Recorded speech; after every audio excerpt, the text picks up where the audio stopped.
Welcome to Close Listening. I'm Zach Morgenstern, joined as always by silent co-host Ludwig von B. So I've been listening to every Bob Dylan album and up to this point sharing reviews of everyone. I got kind of frustrated because with this one, there did not appear to be a copy of the album in the public library system. And being a CDs guy, I prefer to save these reviews to like CDs I've actually physically held, put in my CD player, but I wanted to keep the Bob Dylan series going, so I'm going to be talking about the album Street Legal without a physical copy of the album in my hands. This album is historically seen as kind of a negative transition for Bob Dylan, with Desire from 1976 being seen as his last classic album, and the one after this being the first album of his short-lived Evangelical Christian period. Street Legal, as I will explain, seems to have some of those Christian themes, so maybe Bob Dylan was going down that path already. But I feel like the real reason this one gets maligned is that some would describe it as overproduced. It has a thicker, more saccharine sound than some of the Bob Dylan albums to date. I would say broadly, one of my frustrations maybe with Dylan as a whole is it feels like all of his albums kind of have one feel to them. You know, they're fairly similar choices in the instrumentation he uses on songs. And I think that's because he was a quick worker. So Desire, which, you know, had some of the most compelling lyrics, the most interesting choices of subject matter in Dylan's history, isn't always my favorite album to listen to because it has the same melancholy feel, the same use of violin on every track. And the thing with Street Legal is he brings in this group of backup singers, and it has that same backup singers and trumpets, big produced sound on every song. So I feel like a lot of these songs could be enjoyed, but it is a new production style that Dylan listeners weren't used to. And the fact that it comes out on every song kind of makes it start to feel fake and silly rather than corny, but in a more genuine, joyful way. So the first track on this record is called Change of the Guard. And again, this introduces us to this new production sound, which I've read might have been influenced by Bob Marley. Most of these songs have long poetic verses. The lyric writing sounds like anything that Bob Dylan has done before. And I feel like that drowns out the power of any other influence on him. But there's certainly a bit of a Caribbean brightness to this one, regardless of the lyrics. The song Change the Guard opens with a reference to 16 years, which is the time between this and Dylan's first albums. And Dylan, throughout his career, tried to suggest that he was changing, or he had changed, he had escaped the man he once was. But unlike those other songs, which sounded resentful or desperate to escape, this one sounds closer to just announcing a truth because it's been 16 years. It's been long enough that Dylan is kind of hoping that the cultural zeitgeist that made him this voice of a generation is just genuinely starting to age away. He's entering his early middle age at this point. And another interpretation of this song, I suppose, is that it's celebrating the end of the Vietnam War and that era of protest, though it doesn't quite line up. That war, I think, depending on you count it, was either 19 years long or 11 years long, and I guess 16 is in between. Track number 2 is called New Pony. I liked track 1, not so much this one. This is a weird song about a horse, and I think previously when Bob Dylan put out a maligned album, which was Self-Portrait, that one also had a weird song about horses. But this song is weird in a different way than that earlier one. And one of the ways in it's weird in that this song has some obvious Christian undertones to it. It's about breaking up with Satan and the rough transition of leaving the religion of rock and roll behind. Musically, it sounds like blues. It sounds fine.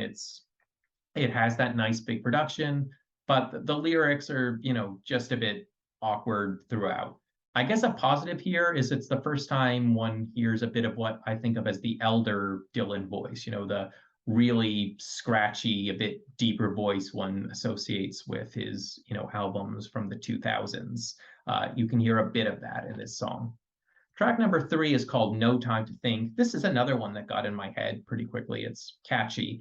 But it also continues the Christian themes. It's sort of saying death is inevitable. Nothing in this world will satisfy you. Worldly politics aren't to be trusted. And musically, it has a nice spinning sound to it. It kind of mixes rock and roll with mariachi influences. Track number 4 is called Baby Stop Crying. And I was really torn on whether this was just a well-written pop song, kind of similar to Bob Marley's No Woman, No Cry, or actually a kind of weird one. The backup singing, again, makes one think of Bob Marley, and the organ riffs on here, combined with fairly simple lyrics, invokes an earlier Bob Dylan classic, Lay Lady Lay. But at times, the intensity of the chorus makes it sound less like, someone comforting a friend or a partner, and more like an impatient parent yelling at their kid to stop crying. Also, there's a weird line in there that says, "Go get me my pistol, babe. Honey, I can't tell from right from wrong." So is that like innuendo? Is it a promise to be a vicious protector? I don't know. The line about a pistol seems a bit out of place, and maybe it's just meaningless, as a lot of Bob Dylan poetry probably is. Track number 5 is called Is Your Love in Vain? The production on this one is, over the top, as it is on a lot of these songs.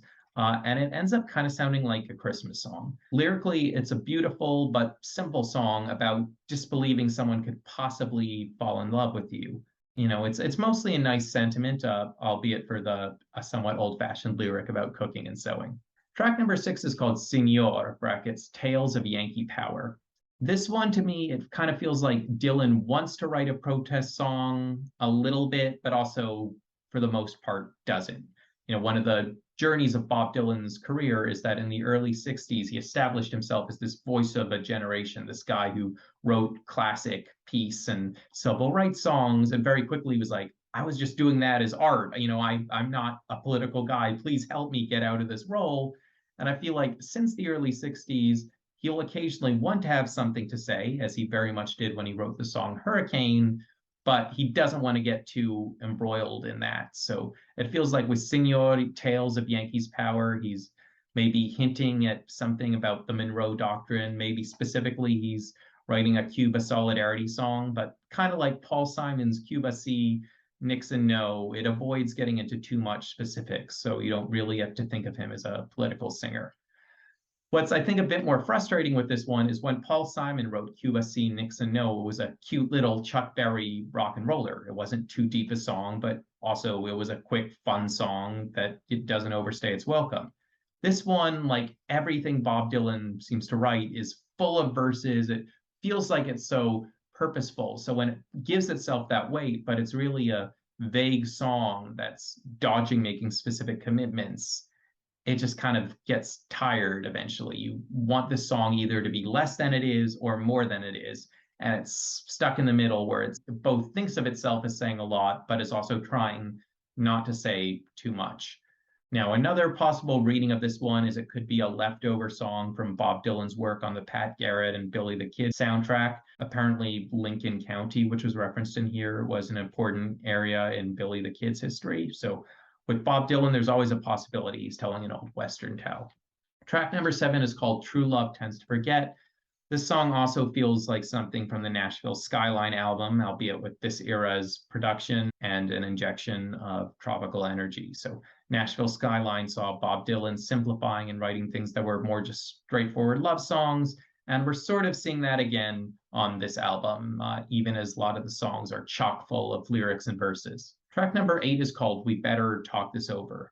And, once I got to this point in the album, I really started to get frustrated with the production. And as I said, I don't think the production is inherently bad, but it's so big and over the top that you want to use it sparingly. You want to put it on the songs that genuinely come from the heart. And if every song sounds this way, and if every song is pretending it comes from the heart, first it starts to sound corny, then it starts to sound generic, and then it starts to sound annoying. Which is not to say, if this was the first song I heard that production on, I would have hated. This song has some interesting things going on in terms of lyrics and moods.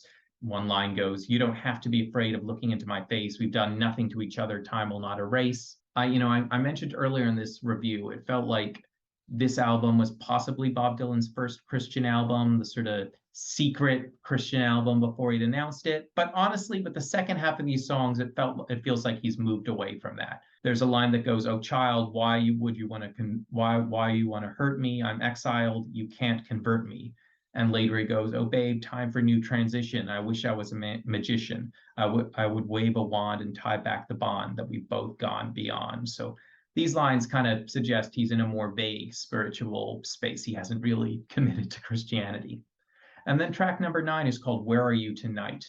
I know I promised in my video on Blood on the Tracks that I was going to be careful about attributing autobiographical intentions to Dylan, but with this one, it's so hard not to hear this song in particular as being about the transition from writing a love-centric album to a sort of love for Jesus-centric album like Slow Train Coming. There's a part in this song that goes, "The truth was obscure, too profound and too pure. To live it, you had to explode. And at the last hour of need, we entirely agreed. Sacrifice was the code of the road." So if one knows Bob Dylan is going to convert to Christianity, this feels like a very obvious lead up to that. Whereas if one doesn't know that, it just sounds like he's using vague, possibly Christian influenced imagery. So yeah, that about sums it up for Street Legal. It has very different production from anything we've heard from Bob Dylan so far. It's the kind of big production that wouldn't sound as strange on another 70s singer-songwriter.